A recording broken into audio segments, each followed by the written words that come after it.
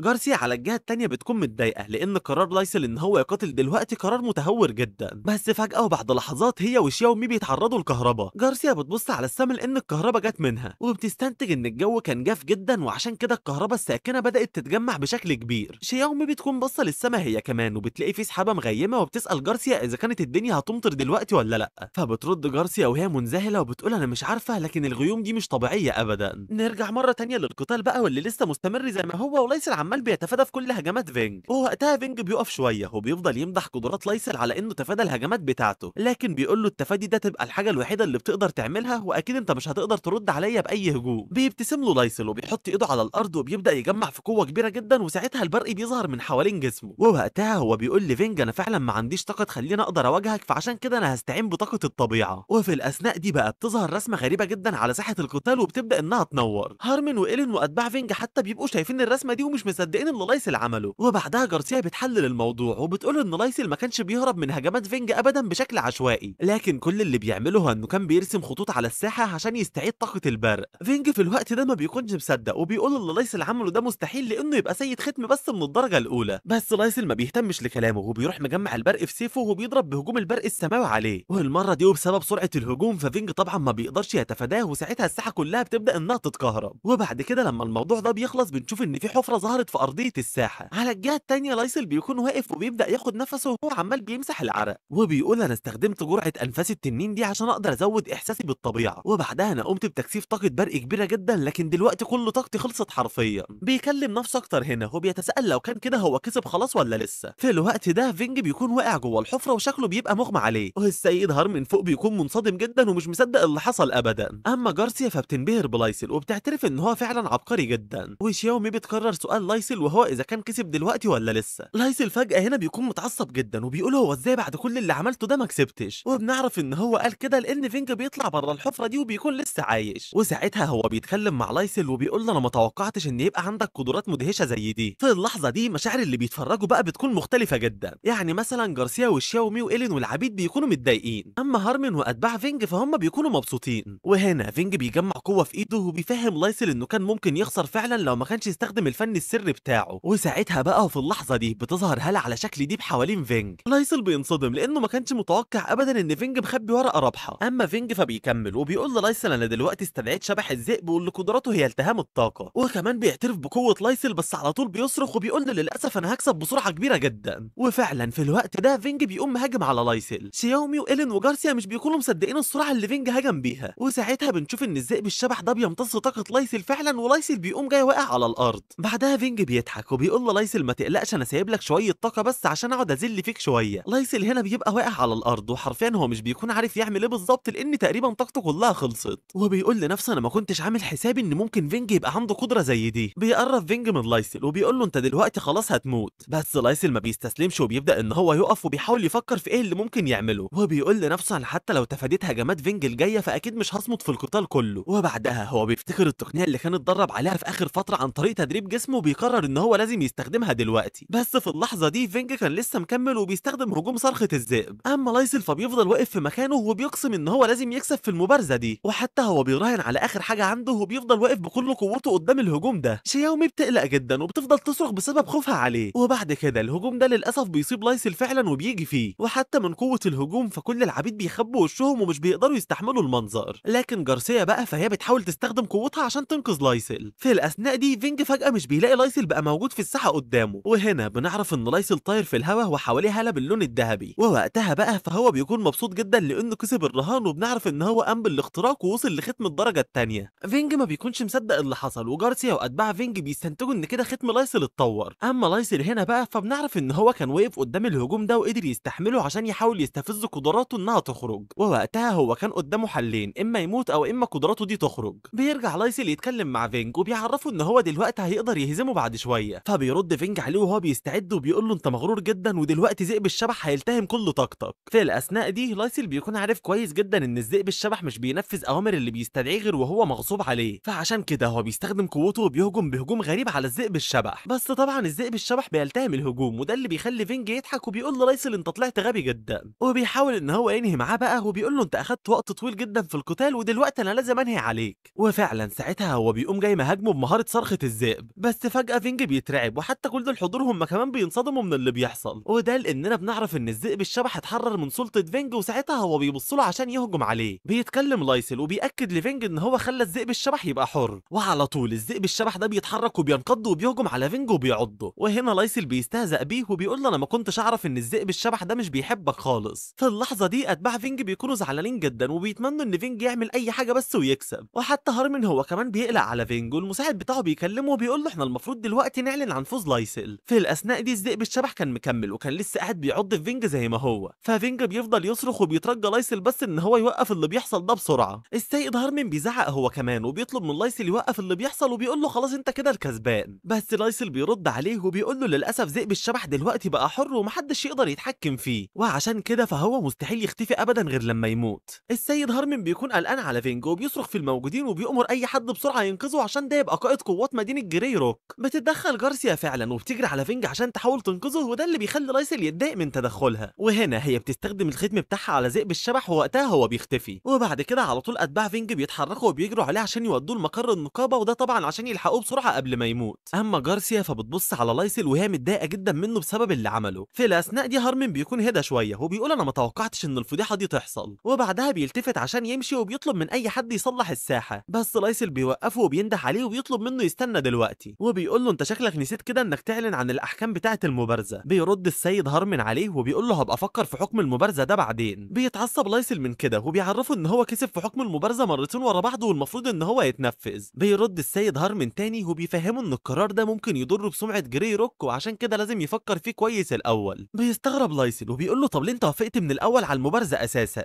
فبيجاوبه السيد هارمن وبيطلب منه يخرس لانه مجرد عبد ومجرم وملوش الحق ان هو يتكلم اصلا مع سيد المدينه. شياومي وايلين وقتها هنا بيكونوا زعلانين جدا من اللي بيحصل للايسل، اما لايسل نفسه بقى هو سبب غضبه فبيظهر قوته وبيكون عاوز يهجم على السيد هارمن، بس بسرعه جارسيا بتتدخل وبتمنعه وبتفهم السيد هارمن ان اللي بيعمله ده مش صح ابدا، وبتنصحه ان هو يخلي لايسل دلوقتي يبقى حر لان لو ده ما حصلش فكده هينتشر خبر بان السيد هارمن مش قد كلامه، وبرضه بتقول له ان وقتها محدش هيثق فيك ابدا وهينتشر عليك القاب سيئه جدا. بيفهم السيد هارمن كلامها وفعلا هو بيكون قلقان على سمعته، فعشان كده هو بيعلن العفو عن لايسل وانه من اول دلوقتي خلاص بقى انسان حر. الجمهور كله ما بيصدقش ان اخيرا ده حصل، وحتى إيلين بيقعد على الارض وبيفضل يصرخ من كتر الفرحه. اما لايسل وبكل برود فبياخد نفس عميق وبينبسط لان الحوار ده خلص اخيرا. بعد كده بيوجه كلامه لجارسيا وبيشكرها، بس بيستغرب لانه بيلاقيها مش بترد عليه وكمان بتمشي وبتسيبه. وهنا بتيجي شياو فجاه وبتحضنه وبتقول له انا مش مصدقه انك اخيرا نجحت، وساعتها هي بتفضل تعيط من الفرحه وبتقول له انت كنت مدهش فعلا. بيطبطب لايسل عليها وبيقول لها كويس ان كل حاجه حصلت زي ما احنا عايزين في الاخر. بنرجع هنا بالاحداث بتاعتنا للماضي شويه وبنشوف شياو ميو وهي شغاله لكن في ناس بتزعق لها عشان هي اتلخبطت وخلطت الصخور مع بعض، وساعتها في رف بيقع فوقيها وهي بتعتذر لانها ما كانش قصدها ابدا،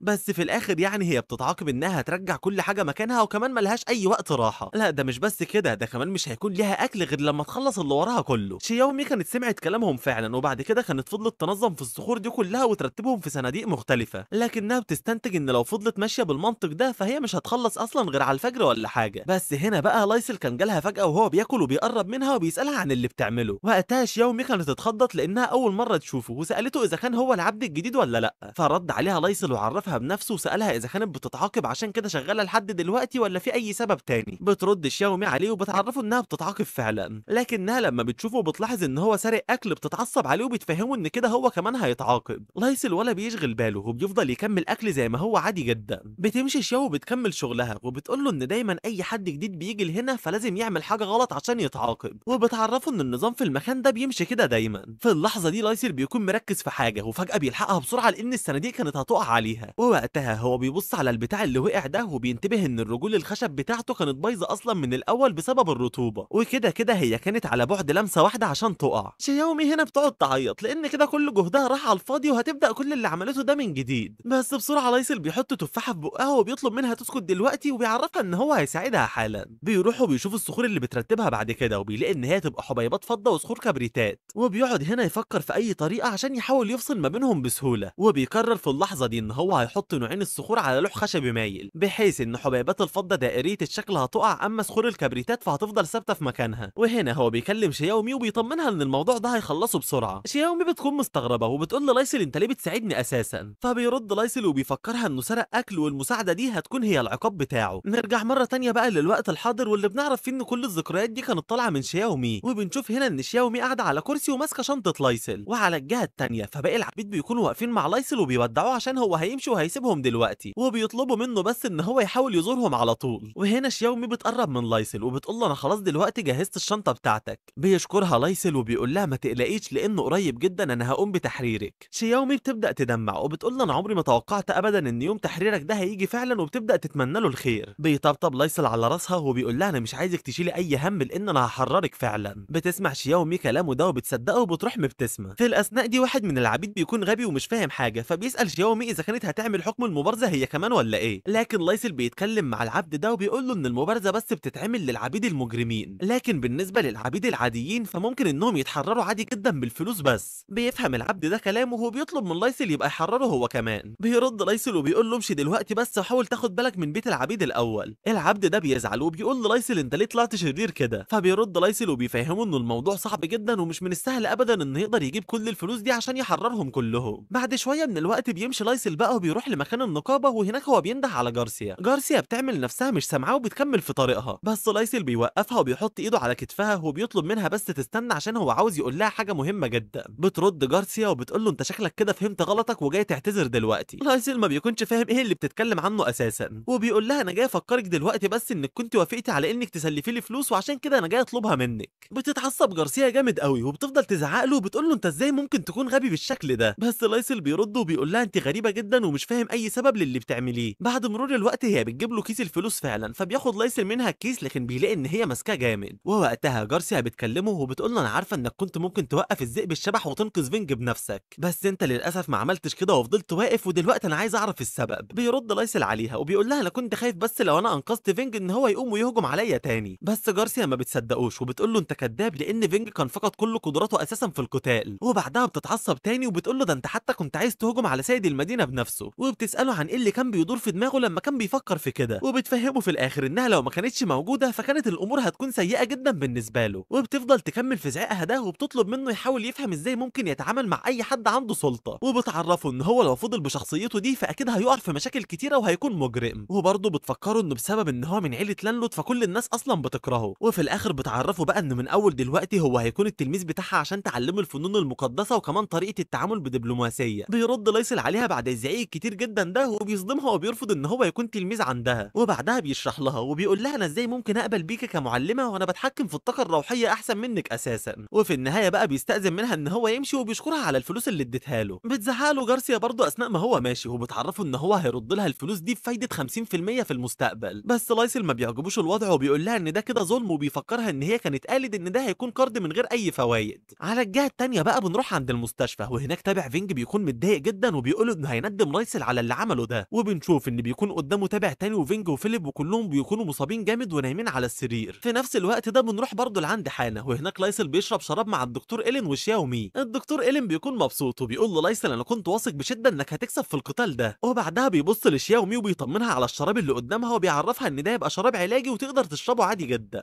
وهنا هو بيقرب من لايسل وبيفكره بوعده ليه وبيفهمه ان هو هيكمل شغل في المختبر عادي. لايسل بيتضايق وبيسأل إيلين اذا كان عايزه يفضل موجود هنا ويمنعه من الخروج من المدينه ولا ايه. فبيرد إيلين وبيقول له انا مش قصدي كده طبعا، وانا وانت عارفين ان فكره كوني واصي عليك دي تبقى مجرد لعبه مش اكتر. بيرد لايسل عليه وبيقول له انا عايزك تطمن لان السيد هارمن مش هيسمح بخروجي بره جري روك اساسا. وساعتها هو بيفتكر كلام السيد هارمن ليه، وتحديدا لما كان بيقول له انت دلوقتي بقيت حر لكنك هتفضل برضه تحت المراقبه، وبرضه كان قال له ان هو مش هينفع يخرج بره المدينه دي من غير اذنه بشكل شخصي. ساعتها لايسل بيتعصب جدا لما بيفتكر وبيقول لإيلين انا لازم اعلم السيد هارمن ده الادب، بس إيلين بيحاول يهديه وبيفهمه ان الكلام ده ما ينفعش يتقال ابدا. في اللحظه دي شياومي بتتدخل وبتسال اذا كان السيد هيرمان بيراقبهم، فبيرد لايسل وبيقول لها لو كان بيراقبنا بنفسه فكان زمان الموضوع ده كويس جدا. وهنا هو بيعرفها للاسف ان هم متراقبين عن طريق علامات العبيد، وبيشرح لها ان العلامات دي تبقى علامات سحريه وبتحدد موقعهم دايما، وكمان هي بتدي انذار لسيد المدينه لو في اي حد من العبيد حاول يخرج. شياومي بتكون مستغربه هنا وبتقول للايسل هي ليه العلامه دي عندك طالما انت بقيت حر دلوقتي. فبيرد لايسل وبيعرفها ان فكره ازاله العلامه دي تعتبر صعبه جدا، وبيقول لها ان عشان العلامه تتشال فلازم كل العبيد اللي عندهم نفس نوع العلامه يتحرروا مع بعض. وبيعرفها يعني انهم دلوقتي ما عادوش عبيد لكنهم لسه مرتبطين بيهم بسبب العلامه. بيقاطع الدكتور إيلين لايسل وبيفهم شياو ان العلامه دي يبقى ملهاش اي لازمه لو انت كنت قويه. فبينبسط لايسل من كلام إيلين وبيقول له كويس انت بقيت بتفهم دلوقتي. بيلتفت إيلين للايسل وبيشكره وبيقول له ده كله حصل بسبب الافادات بتاعتك. وبعدها هو بيروح سأله عن الخطط اللي ناوي يعملها في المستقبل. بيرد لايسل وبيعرفه ان الفلوس تعتبر هي اهم حاجه دلوقتي، خصوصا ان هو عليه ديون. فبيرد الدكتور إيلين وبيقول له ما تقلقش انا ممكن اخلي اي حد يساعدك في الحصول على اي وظيفه. بيفهم لايسل كلامه وبيقول له بس في الوقت الحالي انا عندي موهبه ولازم ان احنا نستخدمها. وبيقول طالما احنا شاطرين جدا في الكيمياء فممكن نقدر ان احنا نكسب منها فلوس كتيره. بعد كده بنروح عند مدخل مدينه جري روك واللي فيها بنشوف مجموعه من الفرسان داخلين لجوه، وفي نفس وقت دخولهم بيكون في عبيد بيحاولوا يصلحوا الطريق لكن الموضوع بيكون صعب جدا بالنسبه لهم. بعد لحظات بقى الفرسان دول كلهم بيدخلوا المدينه وبيطيروا العبيد وبيأمرهم يبعدوا عن الطريق بسرعه. العبيد بيتخضوا منهم وبيستنتجوا من شكلهم ان دول ممكن يكونوا ناس من العاصمه. في الاثناء دي بنروح عند مختبر الدكتور وهناك بيكون في شويه احجار شبه بعض قدام شياومي، وساعتها فالدكتور ألين بيطلب منها تنقي احسن حجر من اللي قدامها وتديه لايسل. بتعمل شياومي كده فعلا وبتختار حجر وبتوريه لايسل، وده اللي بيخلي الدكتور إلين ينصدم من اختيارها ولايسل بيفهمها ان اختيارها ده كان غلط. وهنا الدكتور إلين بيتكلم وبيقول من الواضح كده ان شياو ما طلعش في الاخر عندها عيون التبلور ولا حاجه. بتزعل شياومي من كده وبتكون مستاءه لان ما طلعش عندها موهبه، لكن لايسل بيعرفها ان ده مش صح وبيفهمها ان كل نوع من الكائنات اكيد بيكون ليه مميزات، وبيشرح لها ان الانواع اللي هنا كتيره جدا بحيث ان في بشر واقزام ومرلو وجنيات وحتى غيلان، وبيفهمها ان هي نفسها تبقى جنيه واكيد عيونها بلوريه وتقدر تميز بيها جوده الخامات. بعد كده بيطبطب عليها وبيقول لها ممكن بس تكون الموهبه ما استيقظتش عندك لسه، بس يعني بمجرد ما تستيقظ عندك فانت هتلاقي نفسك بتقدري تميزي ما بين احسن الخامات بكل سهوله. بيتدخل إيلين في الكلام هنا وبيعرض على لايسل ان هو يدي جرعات لشياو عشان قدراتها تستيقظ بسرعه، بس بيعترض لايسل وبيقول ان الجرعات دي مش بتفيد بس غير اسياد الاختام، وبما ان شياو دلوقتي تعتبر من الناس العاديين فاكيد اكتر حاجه هتفيدها هي الاعشاب. إيلين بينصدم من المعلومات اللي عند لايسل وبيقول تقريبا لايسل ده مفيش اي معلومه ما يعرفهاش. بيروح لايسل بعد كده وبيحط ايده على كتف شياو وبيحاول يشجعها وبيقول لها كل الموضوع بس هو شويه وقت وهتبقي موهوبه، وساعتها فانا متاكد ان هيبقى عندك مهارات مش عند اي حد ابدا. بيلتفت بعدها على إيلين وبيعرفه ان هو دلوقتي هياخد ال11 قطعه اللي على الترابيزه من صخور التنين الفضيه دي، وبيطلب منه ان هو يبقى يرجع باقي القطع للمتجر تاني. إيلين بيكون متضايق جدا ومش بيبقى موافق يسمع كلام لايسل اساسا، فعشان لايسل يخليه يسمع كلامه بيقول له انا كنت هعلمك مهاره سريه جديده لكني خلاص كده همشي من المختبر دلوقتي. وعلى طول لما بيسمع إيلين الكلمتين دول بينطلق وبياخد الاحجار بسرعه عشان يوديهم للمتجر، وبنشوف ان هو فرحان جدا وبيقول للايسل انه هيرجع في اسرع وقت ممكن. في الوقت ده وفي نفس المكان ده لكن تحت جارسيا بتكون قاعده على سريرها وبتحاول انها تستخدم ختم الفنون القتاليه، وساعتها هي بتعمل عمليه الاختراق دي وبتنجح في الاخر وبتوصل لختم من الدرجه الثانيه. وهنا هي مش بتكون مصدقه انها نجحت وبتقول انها عمرها ما حاولت قبل كده تعمل اختراق للختم ده، وبتفتكر ان من ساعه ما قامت بعمل نقل طاقه لايسل وهي جواها حاجه مخليها عاوزه تعمل الاختراق باي طريقه، وبتستنتج في النهايه يعني ان ممكن يكون اللي حصل ده كله يبقى بسبب لايسل. وهنا بقى هي مش بتستغرب من كلام لايسل لما رفض ان هو يكون تلميذها لانه كويس في كل الفنون. بعدها هي بتفتكر انها فعلا كانت شافت مهاراته في القتال والروح بس، وبتستنتج ان ممكن مهاراته في الكيمياء برضه تكون كويسه جدا، وبتقعد بقى تتخيل ان لايسل بيطلب منها انها تكون المعلمه بتاعته وهي المره دي اللي بتشترط عليه ومش بتكون عاوزه توافق. بس فجاه هي بتفوق من تخيلاتها دي لما بتسمع صوت صراخ جاي من المختبر اللي فوقها، وفي الوقت ده وفي المختبر لايسل وإيلين بيكونوا مستخدمين قوتهم، ولايسل بيفهموا انه المفروض يوجه طاقته بس بشكل ثابت، وساعتها هما الاتنين بيكونوا موجهين طاقتهم على شويه احجار، بس فجاه إيلين ما بيقدرش ان هو يستحمل ابدا وبيقع على الارض على طول. لايسل بيتضايق من اللي حصل لان كده ممكن صخور التنين الفضيه تبوظ وتضيع عليهم مجهودهم كله، وفي الاثناء دي جارسيا اخيرا بتكون وصلت للمكان وبتلاقي على طول لايسل بيزعق لها وبيطلب منها تساعده بسرعه، بس بترد عليه جارسيا وبتفهمه انها مش هتعرف ابدا، لكن لايسل بيصر وبيطلب منها انها توجه طاقتها بس على الاحجار. بتسمع جارسيا كلامه وبتعمل كده وبتقول له بس لو انا عملت حاجه غلط فانا مش المسؤوله. وهنا هما الاتنين بقى بيفضلوا موجهين طاقتهم على الاحجار شويه وبعدها عمليه صقل الاحجار دي بتنتهي. لايسل بيطمن جدا وبيرتاح من ده لانهم في النهايه ما ضيعوش الاحجار عليهم، وبالاضافه لكده فسعر كل حجر من الاحجار دي زاد حوالي 4 اضعاف. في نفس الوقت شياومي بتروح عند إيلين وبتطمن عليه لانه واقع على الارض وشكله تعبان خالص. اما جارسيا فبتبص لايديها وبتكون عارفه كويس ان المهاره اللي استخدمتها مع لايسل تبقى هي مهاره الاصابع النجميه، وبتقول لنفسها ان المهاره دي تبقى مهاره تحسين لكنها محتاجه تدريب كتير جدا، وعشان كده فهي بتلتفت للايسل وبتتساءل ازاي قدرت تعمل مهاره زيها. لايسل في الوقت ده بيكون بيتكلم مع ايلين وبيقول له تقريبا كده تحفيز جوهر الروح بتاعك بدا ان هو ينتهي. في اللحظه دي جارسيا بتكون رايحه على لايسل عشان تساله، بس في وقتها بتخش خادمه المختبر فجاه وبتعرف اللي جوه ان في ناس جايين دلوقتي وعاوزين جارسيا. وفعلا في الوقت ده بيدخل السيد بولارد هو واللي معاه المكان وبيبعدوا الخادمه عن طريقهم، ووقتها هو بيكون مبسوط جدا لانه اخيرا قدر يلاقي جارسيا. بتبص له جارسيا وبترحب بيه وبتتمنى ان هو يكون بخير، فبينحنوا ليها الفرسان دول وبيطلبوا منها ترجع دلوقتي معاهم للعاصمه بسرعه عشان يحاولوا ينقذوا الاميره. بعد كده بولارد بيعرف نفسه لايسل وبرضه بيعرفه بالسيد روك وانهم يبقوا كيميائيين من القصر الملكي، وبيقول له احنا جايين بس لهنا عشان ندور على جارسيا لاننا سمعنا اخبار عن وصولها لنتائج كويسه جدا في اكتشاف علاج للاميره. بترد جارسيا وبتقول لهم انها فعلا وصلت لعلاج لكنه لسه في المرحله التجريبيه دلوقتي، وعشان تحاول تخلصه فهتحتاج شويه وقت كمان. وبعدها بتروح موجهه له الكلام وبتساله عن اخبار الاميره دلوقتي. بيرد بولارد عليها وبيعرفها ان للاسف حاله الاميره سيئه جدا، وبيقول لها ان هم جربوا كل العلاجات معاها لكنها للاسف ما جابتش اي فايده، ودلوقتي هم جايين لهنا بقى واملهم كله على العلاج اللي معاها.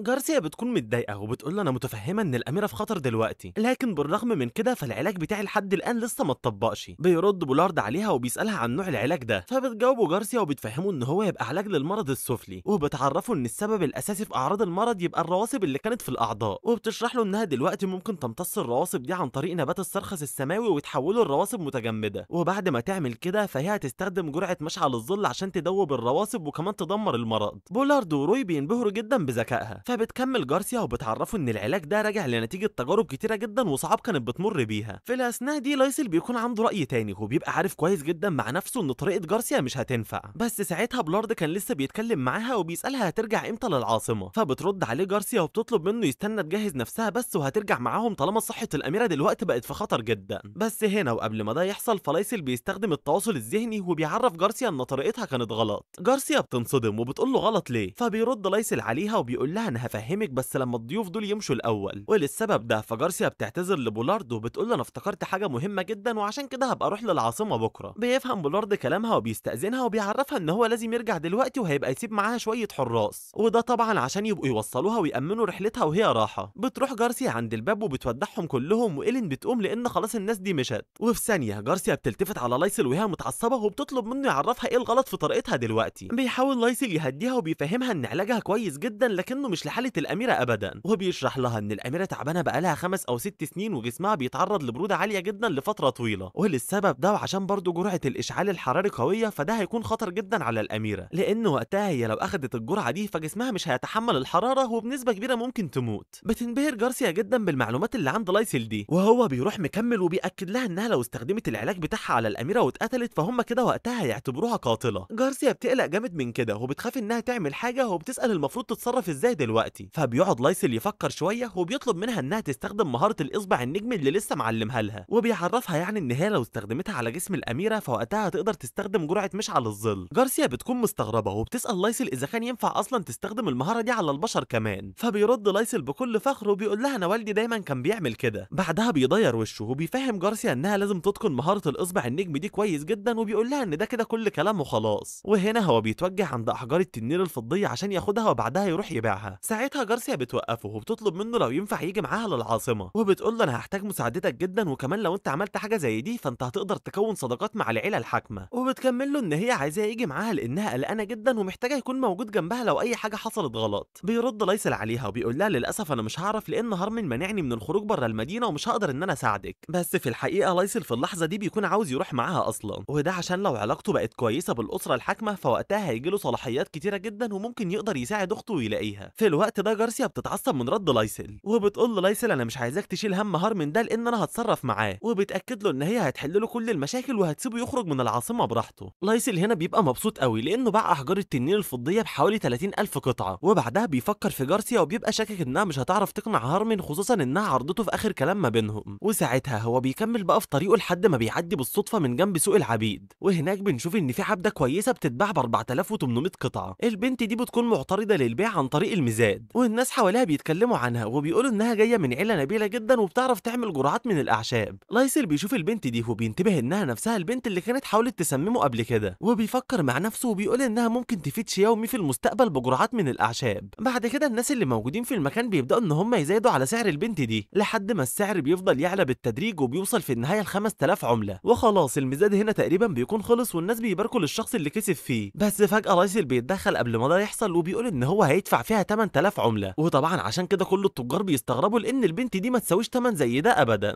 بتبص البنت نفسها على اللي قال السعر وبتنتبه ان ده بقى هو لايسل اللي تسبب اصلا في كل اللي بيحصل لها دلوقتي. ولكن قبل ما البيعه دي تتم فالناس اللي كانوا مع التاجر اللي عاوز يشتري البنت بيعرفوه انه ما ينفعش يخلي واحد زي لايسل ياخد منه حاجه. بيسمع التاجر لهمساتهم دي وبيتضايق وبيقوم جاي معلي على السعر وبيوصله ل 10000. بس لايسل ما بيسكتش وبيزود هو كمان وبيوصل السعر ده ل 15000. وفي الوقت ده بيجي واحد للتاجر وبيقنعه ان هو يسيب البنت احسن لان لايسل شكله مصمم يشتريها. بس التاجر بيكون عنيد جدا وبيبقى عايز البنت دي ما تروحش لاي حد غيره وبيزود السعر ل 20. ولكن لايسل طبعا ما بيسكتش وبيزود السعر ل 25000 وده اللي بيخلي التاجر ينصدم. وهنا وبشكل رسمي واخيرا البيعه دي بتتم والبنت بتبقى من نصيب لايسل. بعد كده لايسل بياخدها وبيمشي معاها وبنعرف ان البنت دي تبقى اسمها ليا وهي واحده من اعضاء قتله اسمهم الظل. وهنا هي بتتكلم مع لايسل وبتقول له انا ما عرفتش احرر نفسي بالفلوس لان انا ابقى عبده بسبب جريمه. وبتقول له برضه ان هي ما عرفتش تعمل حكم مبارزه زي ما هو عمل لانها مش سيده ختم اساسا. بيرد لايسل عليها وبيقول لها عموما الفلوس اللي انا حررتك بيها دي كانت دين والمفروض ان انا اسده. وفجاه هو بيستغرب لما بيلاقيها مش بتشكره ولا حتى بتتكلم، فبسرعه بيروح يمسكها وبيبص على لسانها عشان يتاكد ان محدش قطعه لها. هي بتروح موراله لسانها وبتطلب منه يبطل الهبل اللي بيعمله ده، وبتتعصب جامد جدا وبتفكره ان هو اللي خلاها تبقى عبده وبتفهمه انه مش هيعرف يذلها ولا حتى يجي جنبها. بيرد لايسل عليها وبيفكرها انها اللي كانت عاوزه تقتله اصلا من الاول لكنه مرضاش يقتلها وعفى عن حياتها. وبيأكد لها ان هو عمره ما هيعاملها بطريقه سيئه لانه كان عبد اساسا وعارف مشاعرها. بتستغرب ليا وبتقول له ما انت اكيد ما جيتش انقذتني عشان فاكر نفسك بطل زي اللي في الروايات مش اكتر. فبيرد لايسل وبيقول لها انا فعلا ما جيتش عشان السبب ده لكني اشتريتك عشان عايزك تشتغلي عندي. ليا برضه بتكون متضايقه وفاكره ان لايسل ممكن يستغلها، بس بيشرح لها لايسل وبيعرفها ان هو مهتم بموهبتها في التعامل مع الاعشاب، وده راجع لانه اكتشف انها عبقريه بسبب السم اللي كانت عملته قبل كده وبيعرض عليها انها تشتغل معاه وهيطور من موهبتها. البنت هنا بتكون محرجه من كلامه وفي نفس اللحظه دي التاجر اللي كان عاوز يشتريها بيجي في المكان، ووقتها المساعد اللي معاه بيتكلم وبيقول للايسل انت غلطان جدا لما اشتريت البنت دي وسرقتها من التاجر، وبينصحه ان هو بس يسلمها دلوقتي ويسيبهم ويمشي. لايسل طبعا ما بيوافقش وبيقول ليا ما تقلقيش لان مفيش حد هنا هيقدر ياخدك مني طول ما انا جنبك، وبيطلب منها بس انها تترجى دلوقتي عشان ينقذها وهو هيعمل لها كل حاجه. ليا بتبقى متضايقه جدا من كلامه، اما لايسل فبيتكلم مع التاجر ده واللي معاه وبيطلب منهم يمشوا من المكان هنا بسرعه. التاجر بيتعصب من طريقه لايسل وبيقول له انت هتندم دلوقتي. وفي اللحظه دي بيتحرك 2 من اتباع التاجر وبيهجموا لكن لايسل بيبعد ليا وبيطلب منها ترجع لورا دلوقتي. في اللحظه دي المعركه بتبدا وواحد من الاتباع بيضرب بهجوم ناري والتاني بيستخدم الرياح، وعشان كده ولما بيدمجوا الهجومين مع بعض بيحصل اعصار ناري كبير جدا ولايسل بيندهش لانه اول مره يشوف هجوم مركب. ليا وقتها بتقلق على لايسل لان الهجوم ده بيجي فيه، وفعلا في الوقت ده الاعصار الناري بيجي في لايسل لانه ما اتحركش من مكانه. بس المفاجاه ان لايسل بيطلع لهم من الاعصار وهو مش متاثر ابدا، وبيقعد يمدح في اتباع التاجر دول وبيقول لهم انتوا مستحيل كنتوا توصلوا للهجوم ده من غير تدريب مكثف. في الاثناء دي كل اللي موجودين بيتصدموا طبعا لان لايسل طلع سليم تماما من الهجوم، فبيكلمهم لايسل وبيعرفهم ان هجومهم مستواه قليل جدا فعشان كده هو خرج سليم بدون اي اصابات. بيتكلم واحد من الاتباع وبيقول له بس ده مستحيل لانك المفروض تكون في نفس قوتنا. فبيرد لايسل عليه وبيقول له دلوقتي انا ممكن اوريك الفرق الحقيقي اللي ما بيننا في القوه. وفي ثانيه بيجمع قوته وبيضرب بهجوم الجدار الصخري وساعتها بتطلع صخور بشكل كبير جدا في المكان. ليا هي والتاجر والمساعد بيكونوا منبهرين جدا بقوه لايسل، اما بقيه الاتباع فواحد منهم بيجي في الهجوم وبيقع على الارض. وهنا ليا بتتكلم مع نفسها وبتقول ان لايسل ده طلع قوي جدا وما كانش ينفع مجموعه الظل الحديدي تطلب مني ان انا اختاله. بعد كده لايسل بيتكلم مع التاجر وبينصحه ان هو يمشي دلوقتي هو واللي معاه، بس التاجر ما بيرضاش وبيمد ايده وبيطلب من المساعد بتاعه ان هو يديله كوز دم التنين، لكن المساعد بيعترض وبيقول له خليني انا اللي اتعامل معاه بنفسي. واثناء ما هو كان بيجهز قوته كده هو بيعترف بقوه لايسل وبيروح سأله عن هويته، فبيرد لايسل عليه وبيعرفه انه مجرد مواطن عادي جدا. المساعد بيطلع السلاح وبيقول له لايسل انت دلوقتي غلطت مع حرس النسر وعشان كده فانت لازم تموت دلوقتي لانك ما ينفعش تغلط معانا. لايسل بينصدم لما بيشوف السلاح اللي معاه ده لانه بيكتشف ان هو سلاح مقدس عشان بيكون عارفه. المساعد بيكون شكله قوي فعلا ولايسل بيتاكد من ده لان السلاح المقدس اللي معاه لازم يكون مع شخص قوي. بس في الاثناء دي المساعد بيتحرك بقى وبيجري ناحيه لايسل، فبيحط لايسل ايده على الارض وبيعمل سهام من الصخور وبيهجم عليه هو كمان، لكن المساعد بيكسر السهام بسهوله وخلاص هيضرب لايسل بالسلاح، بس لايسل بيبقى عامل حسابه وبيخلي الارض اللي من تحته تتحول لبرج صخري. ووقتها هو بيبص على السلاح وبيفتكر ان السلاح المقدس ده بيتصنع عن طريق الكيمياء، وبيقول ان كل سلاح فيهم المفروض بيكون ليه خصائص مختلفه، وبيستنتج من منظر السلاح اللي قدامه ان هو اكيد معمول باللهيب القاتل، واللي صنع السلاح ده اكيد حد عبقري. بيرجع المساعد يتكلم مع لايسل وبيقول له تفاديك للهجوم بتاعي ملوش اي لازمه، وفجاه بيقوم ضارب البرج الصخري ده بالسلاح وبيدمره كله. لايسل بينط في الهواء لما الهجوم بيحصل وبيقول للمساعد انت مغرور جدا، لكن المساعد ولا بيكون فارق معاه وبيفضل واقف مكانه وهو بيضحك لانه مفكر ان لايسل بيتكلم وخلاص. بس المفاجاه ان لايسل ما كانش بيقول اي كلام ولا حاجه، لانه بيستغل الحجاره المتكسره كلها وبيقعد ينط عليها واحده ورا الثانيه لحد ما في الاخر بيقرب من المساعد وبيهجم عليه وبيمسك وشه ده وبيرزعه في الارض. وهنا ليا بتتكلم وبتقول فعلا الاشاعات اللي كنت بسمعها بخصوص ان لايسل يبقى من عيله لانلوت طلعت حقيقيه، لان من سابع المستحيلات ان حد يكون في سنه ويبقى قوي بالشكل ده. في الوقت ده التاجر بيزعق للمساعد وبيقول له قوم دلوقتي، وبيطلب منه بس يقبض على لايسل وياخده للعاصمه. لايسل لما بيسمع كلمه العاصمه بيلتفت انتباهه، وفي الاثناء دي بيظهر فجاه شبح نفس شكل المساعد بالظبط وبيهجم على لايسل، لكن لايسل وبسرعته الرهيبه بيقدر يتفادى الهجوم وبيبعد لورا. وبنعرف ان حركه المساعد دي تبقى تقنيه اسمها صور الاشباح، واللي بتنتج صور من صاحبها وبتقدر انها تقاتل كانها حقيقيه بالظبط. في الوقت ده لايسل بيحاول يتاكد ان اللي سمعه صح ومن انهم فعلا عاوزين ياخدوا للعاصمه، وساعتها المساعد بيبص للتاجر وبيقول له كلامك صح، لان لايسل ده ممكن فعلا يبقى مفيد لينا لو احنا خدناه للعاصمه. في الوقت ده لايسل بيحس بخطر فبيستعمل قدرته وبيفك الحديد اللي ليها مربوطه بيه، وبيطلب منها بس تروح للنقابه وتبعت رساله وتعرفهم ان هو هيروح للعاصمه وهيرجع بعد فتره لاصحابه هناك. في الاثناء دي شبح المساعد بيكون خلاص اتحرك ومتوجه عند لايسل عشان يهاجمه، بس لايسل على طول بيتحرك وبيشيل ليا وبينط بيها في الهواء وبعدها بيحدفها. ليا بتفضل تصوت لانها كده خلاص هتقع على الارض وممكن يحصل لها حاجه، بس لايسل بيساعدها وبيعمل لها صخور عشان تنط عليها وتنزل على الارض بسلام. بتنزل ليا فعلا لكنها بتبص على لايسل وبتقول ان القتال ده شكله هيبقى خطير. في الاثناء دي فوق المساعد بيكون لسه مكمل هجماته فبيهجم على لايسل وبينجح ان هو يجرحه في صدره. وفي الوقت ده ليا بتتحرك وبتجري وبتقول انا ههرب دلوقتي لان مش عاوز اكون عبده، وساعتها هي بتكون متعصبه جدا وبتكمل بانها مش هتروح النقابه لان ده اكتر مكان بتكرهه. نرجع مره تانية للقتال بقى، واللي فيه لايسل بيمسك ايد المساعد ده اثناء ما كان بيهاجمه، بس المساعد بيستغل الموقف وبيعمل شعاع قوي جدا حوالين جسمه عشان يتخلص من لايسل. لكن هنا وزي المره اللي فاتت فلايسل مش بيتاثر وبيقول للمساعد ان هو مش بيتاثر من الهجمات الضعيفه جدا دي. بيبص له المساعد وبيضحك له ضحكه خبيثه وبيفهمه ان هو دلوقتي هيوريه قوته الحقيقيه، وساعتها فعلا بتظهر هاله سودا حوالين لايسل. لايسل فجاه بيلاقي نفسه بقى في مكان مظلم تماما، فبيفضل يبص حواليه وفجاه بيلاقي ان في جمجمه ضخمه ظهرت وبتهاجمه. في الوقت ده بيحصل انفجار شديد جدا، وعشان كده ليا وهي بتهرب بتبص على لايسل، وبعدها بنشوف ان المساعد ماسك لايسل بايد واحده من رقبته. وهنا ليا خلاص بتفتكر ان لايسل كده مات فبتجري بسرعه من المكان وهي زعلانه جدا. في الاثناء دي وعند القتال بقى بيجي مجموعه من الحراس للمكان وبيزعقوا للتاجر ولكل الموجودين وبيعرفوهم ان القتال ممنوع. التاجر بيتضايق وبيتعصب وبيطلب من اللي معاه انهم ينسحبوا من المكان بسرعه. على الجهه التانيه وبمرور الوقت بقى بنروح لعند جارسيا، واللي بتكون خارجه من مكان وهي متعصبه لان هارمن موافقش ان لايسل يروح معاها. وساعتها احنا بنرجع فلاش باك شويه وبنشوف ان هارمن كان بيفكر جارسيا انها قالت له بانه لازم ما يغيرش كلامه، وبيفهمها انه كان ادى امر بانه لازم يخلي لايسل جوه المدينه تحت المراقبه، ودلوقتي ما ينفعش يغير الكلام اللي قاله. نرجع مره تانيه بقى للوقت الحاضر واللي فيه جارسيا بتوصل للمختبر وبتنده على لايسل، لكن بتلاقي مفيش اي حد بيرد، فبتروح عند إيلين وشياو وبتسالهم عن مكانه. بترد شياو وبتقول لجارسيا ان لايسل خرج من شويه لكنه لسه ما رجعش دلوقتي، وإيلين بيكمل بان لايسل راح يبيع صخور التنين الفضيه واكيد دلوقتي واخد الفلوس وقاعد بيتدلع بيها. شياو مي بتزعق لإيلين وبتقول له بس لايسل مش من النوع ده من الرجاله ابدا. جارسيا هنا بتاخد نفسها وبتكون متضايقه وبتقول لي لايسل بس ممكن يختفي في وقت زي ده، وبعدها بتاخد بعضها وبتمشي عشان تخرج من المكان وبتطلب من اي حد فيهم يبلغ لايسل ان هي مستنياه في مقر النقابه. بعد مرور شويه من الوقت ولما الليل بيطلع بننتقل لعند شوارع المدينه وبنشوف فيها عبيد بيحملوا صناديق على عربيه، ووقتها السيد روي لما بيشوفهم بيزعق لهم وبيقول لهم ما ينفعش العبيد يخرجوا بعد غروب الشمس، بس بسرعه بيتكلم واحد من العبيد دول وبيفهموا ان هم مأمورين ينقلوا الصناديق عشان كده خرجوا، لكن روي مش بيسكت وبيقول لهم انتوا اكيد حراميه وعاوزين تهربوا. في الوقت ده ليا بتكون مستخبيه وبتراقب كل اللي بيحصل، وبتكون قلقانه جدا عشان روي اللي موجود يبقى فرد من مجموعه الظل الحديدي، ولو هو شافها يعني فاكيد مش هيسيبها في حالها وهيحاول يموتها. بتفكر مع نفسها اكتر وبتفتكر ان مجموعه الظل كانوا اتخلوا عنها وطردوها اول ما عرفوا بس انها اتقبض عليها، وهنا هي بتحط ايديها على راسها وبتكون مرعوبه جدا من اللي ممكن يحصل لها لو روي شافها. على الجهه التانيه وفي نفس الوقت برضه فالناس اللي مع التاجر بيقبضوا خلاص على لايسل وبيحطوه في قفص عربيه وبيخرجوا بره المدينه. لايسل بيبقى قاعد جوه القفص وبنشوفه وهو عمال بيفكر وبيخمن انه كده ممكن يوصل للعاصمه قبل الفجر، وفي الحقيقه هو بيكون مبسوط جدا لانه دلوقتي هيخرج من المدينه دي غصب عنه وهارمن مش هيقدر يعاقبه. بعد كده بيمسك ضلوعه فجاه لانها بتوجعه، وده بسبب ان هو كان سايب نفسه يتضرب اصلا عشان يتقبض عليه، وبيقول لنفسه انا عارف ان ده كان ممكن يأذيني جامد، لكن لحسن الحظ ان كل شيء مشى بشكل كويس. وبيقول برضه ان هو لازم يتعافى بسرعه جدا عشان يبقى جاهز للي جاي. في الاثناء دي بنرجع بالماضي فلاش باك كده قبل 6 سنين بالظبط، واللي ساعتها ليا بتكون قاعده ومش عاوزه تاخد الجرعه ابدا اللي ابوها اداها لها كعلاج للمرض. ابوها كان متعصب عليها وعايزها تشرب الجرعه دي باي شكل من الاشكال، وبيفهمها ان الدواء ده يبقى بتاعها، بس ليا ما بتبقاش عايزه تاخد الجرعه برضه، وبتفكر باباها انها لما كانت تعبت فكانت اخدت الجرعه الزرقاء وخفت على طول، وبتساله وبتوجه له الكلام وبتقول له هي ليه الجرعه المره دي مختلفه. ابوها بيتضايق جدا وبيقول لها خدي العلاج دلوقتي وانت ساكته ومن غير اي اعتراض، لكن ليا بتبقى عايزه تاخد بس اخر علاج خدته مش العلاج ده، وبتقول لابوها وهي عماله بتعيط انت كده عمال بتجرب عليا الادويه مش اكتر. ابوها في اللحظه دي ما بيكونش عارف يتصرف معاها، فبيقرب منها وبيفهمها ان مش كل الناس ينفع معاهم الجرعات الكيميائيه دي، وبيطلب منها بس ان هي تاخد العلاج يمكن تخف في الاخر. ليا هنا بتبقى عارفه كويس ان كل اللي بيحصل لها ده عشان بس قوتها تستيقظ ومش عشان صحتها ولا حاجه، وفي الاخر هي بتخضع للامر الواقع اللي بيحصل لها وبتشرب الدواء. وبعد لما بتعمل كده الدكتور بيقرب منها وبيبدا ان هو يفحص عينيها، وابوها في الوقت ده بيرجع لورا وبيقول ان هو كان استخدم العلاج ده على 23 شخص قبل كده ونفع معاهم وما كانش فيه اي اثار جانبيه، وبيعرض على الكيميائيين اللي موجودين انه يستثمر العلاج ده في السوق. الكيميائيين بيعترضوا وبيتضايقوا وبيفهموه ان هو ما ينفعش يستثمر دواء بعد تجارب قليله لان ممكن يضحي بحياه الناس كده. بيرد ابو ليه عليهم وبيقول لهم انتوا عندكم حق فعلا وبيعترف انه غلطان، فبيكملوا زمايله وبيقولوا له انت كده عاوز تستغل الاوضاع عشان تكسب فلوس على قد ما تقدر، ودي مش من اخلاق النقابه. بتتدخل ليها في الكلام وبتزعق في الموجودين وبتطلب منهم ان هم يوزعوا الدواء بشكل مجاني طالما هم ناس عندهم اخلاق، وبيعرفوها ان تكلفه انتاج الدواء دي غاليه جدا ومش هيقدروا يبيعوا حاجه بخساره. في الوقت ده نائب الرئيس بيتكلم وبيقول للكل ان هم هيوزعوا الادويه ببلاش، وكمان بيخلي اللي مسؤولين عن توزيع الادويه دي تبقى ليا ووالدها. في الاثناء دي ليا بتتكلم مع باباها وبتعتذر له اذا كانت قالت اي حاجه غلط من شويه، لكن باباها بيرد عليها وبيفهمها ان اللي عملته ده يبقى حاجه خير. وهنا ليا بتنبسط بس بتسال والدها منين يقدروا يجيبوا الفلوس. بيطنش والدها السؤال وبيحكي لها ان هو كان مريض بمرض خطير جدا لحد ما والدتها جت وعالجته، وبيفهمها ان والدتها دي كانت دايما بتساعد ناس كتير قوي وكل الناس حرفيا بيحبوها، وبيقول لها ان هو فخور باللي بيحصل دلوقتي عشان الكل اخيرا هيفتكروا اسم عيله بيجي بالخير. ليا بتفرح باللي قاعد بيحصل ده، لكن بعدها بتزعل تاني وبتفكر ابوها ان سعر الادويه غاليه جدا، فبيرد باباها وبيقول لها ان هم هيتصرفوا في فلوس، وبيعرفها ان في الاول كده كده اي حاجه بتبقى صعبه، وبعدها بيروح باصص لها بلطف وبيشكرها لانه فخور بيها جدا وبيقول لها انت دلوقتي احسن حاجه في حياتي. نرجع مره تانية بقى هنا لوقتنا الحالي واللي بتكون مرت فيه الليله دي، وساعتها فليا بتصحى من النوم في المكان اللي كانت مستخبيه فيه والحراس اللي كانوا موجودين بيمشوا، فبتقرر هنا ان هي تستغل القوافل اللي داخله واللي خارجه من المدينه عشان تقدر تتحرك براحتها. وقتها هي بتمشي وهي متنكره لكنها بتجوع فبتروح تاكل اي حاجه على طول، وفي الاثناء دي وهي بتاكل بتسمع شياومي وايلين وهم بيسالوا الحراس عن لايسل لانه مختفي من امبارح. ليا بتنصدم لما بتسمع كده لانها ما كانتش متوقعه تصادف حد بيدور على لايسل، وبتستنتج ان الرساله اللي لايسل كان طلب منها توصلها اكيد كانت ليهم. الحارس في الوقت ده بيتكلم مع ايلين وبيقول له للاسف ما عداش يومين على اختفاء لايسل وعشان كده مش هنقدر ندور عليه. في اللحظه دي ليا بتستخبى اكتر وبتغطي وشها وبتقول لنفسها انا مش هفكر اتدخل في حاجه ابدا بدل ما اقع في اي مشاكل اكتر من اللي انا فيها. بس فجاه هي بتفتكر كلام والدها لما كان بيقول لها انها لازم تواجه الصعوبات وما تكبرش دماغها بدل ما الدنيا كلها تسوق من حواليها، وبرضه بتفتكر كلام لايسل لما طلب منها تشتغل معاه بس وهو هيخليها تبقى عبقريه في مجالها، وبتفتكر كمان والدها لما قال لها ان هم هيخلوا الكل يفتخروا باسم عيله بيجي، وكذلك واخر حاجه بتفتكر لايسل لما كان شالها على ايده عشان ينقذها ويخليها تهرب من المكان اللي كانت ممكن تتاذى فيه. في الوقت ده هي بتفضل واقفه في مكانها وبتكون محتاره جدا من اللي المفروض تعمله، وفي نفس الوقت فايلين كان لسه مكمل وكان بيحاول يخلي الحراس يدوروا على لايسل لكن الحارس ده بيرفض. وبعدها بقى ليا بتكشف وشها وبتتدخل وبتروح لايلين وشياومي وبتوجه لهم الكلام وبتقول لهم انا عارفه فين مكان لايسل. شياومي وايلين بينصدموا لانهم اول مره يشوفوها اساسا. في نفس الاثناء دي وعلى الجهه الثانيه جارسيا خلاص بتكون مشيت هي والحراس بتوع العاصمه، وبتبقى زعلانه جدا لانها دلوقتي مضطره تمشي من غير ما تقابل لايسل اللي اختفى فجاه. بتبص لايديها وبتبقى شايفه انها بقت كويسه في مهاره الاصابع النجميه وبتقول ان ممكن كده الامور كلها تمشي بشكل كويس. وبعدها هي بتفتكر اللي حصل وتحديدا لما كانت في المكتبه وبتحاول تدور على اي معلومات عن استخدام الاصابع النجميه على البشر. وقتها هي مش بتكون لاقيه اي معلومات خالص عن الكلام ده لكنها ما بتيأسش لانها كانت فاكره كويس انها قرأت حاجه عن كده في مكان تاني، وبتفتكر بعدها انها تقريبا كانت قرأت الحاجه دي في كتاب العاصمه الامبراطوريه. وعلى طول هي بتجيب الكتاب وبتفتحه وبتبدا تدور فيه، وفعلا هي بتلاقي معلومات عن الاصابع النجميه وانها تقدر تنقذ بيه حياه اي شخص. بعدها بتقرر تفعل المعلومات اللي في الكتاب وبتلاقي ان هي بتستخدم المهاره دي بشكل احسن وبتكون فخوره جدا من معلومات لايسل. وهنا هي بيكون نفسها لايسل بس يبقى موجود عشان يوجهها بشكل افضل، لكن بتقرر بقى دلوقتي ان هي تعتمد على نفسها لانها تبقى كيميائيه